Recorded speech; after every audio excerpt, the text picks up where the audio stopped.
เสียงหนูชัดไหมจ๊ะชัดแจ๋วเลย ขออีกทีได้ไหมจ๊ะ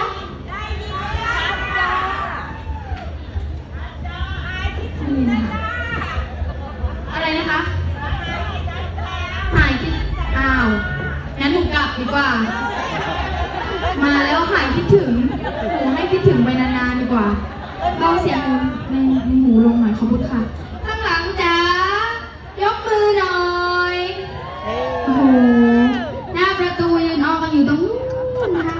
ทำไมไม่มานั่งอ๋อไม่มี ที่นั่งเต็ม